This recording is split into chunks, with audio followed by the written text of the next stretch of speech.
Yeah, read great books. Really, man. You've got this 4-year period that has been carved out of your lives by society. It's given you an identity, like a high-quality identity, and freedom at the same time. Man, you're not going to get that again in your life.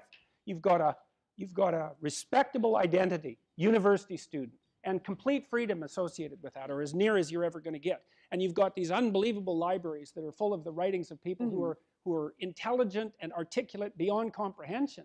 And you know, and you can go there and you can learn all this. And you might think, well, why should you learn it? Well, you learn it to get a job, or you learn it to get good grades, or you learn it to get a degree, and that's all nonsense. It's nonsense. The reason that you come to university to be educated is because there is nothing more powerful than someone who is articulate and who can think and speak. It's power, and I mean power of the best sort. It's authority and influence and respectability and competence. And so you come to university to craft your highest skill, and your highest skill is to be found in articulated speech. And if you're a master at formulating your arguments, you win everything.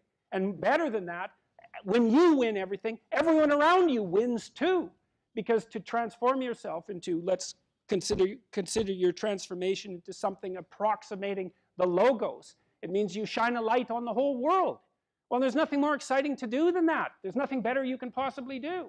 And to think that you're coming to university to be, you know, trained to have a job, it's like, great, that's a hell of a lot better than being unemployed and covered with Cheeto dust while you're snacking away in front of your video game in the basement.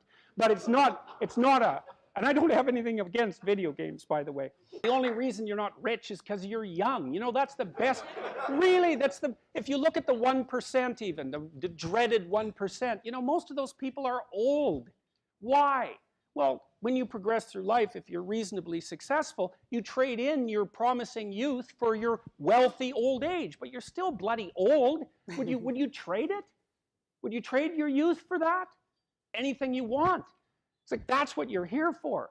Instead, you're taught that, well, you know, the world's a pretty oppressive place, and you're probably the bottom of the victim pile, and there's virtually nothing you can do about it except, you know, deconstruct the patriarchy. And it's so weak-kneed and so pathetic that universities should be embarrassed that that's what they're peddling to students. I'm embarrassed by it. You know, I've gone on public record telling parents, bloody well send your boys to trade school, because at least they'll learn something useful. And that's a terrible thing for someone like me to say, because I do believe that that being articulated and educated in the highest possible manner there's nothing that's better for you and for society. Stop unnecessary suffering.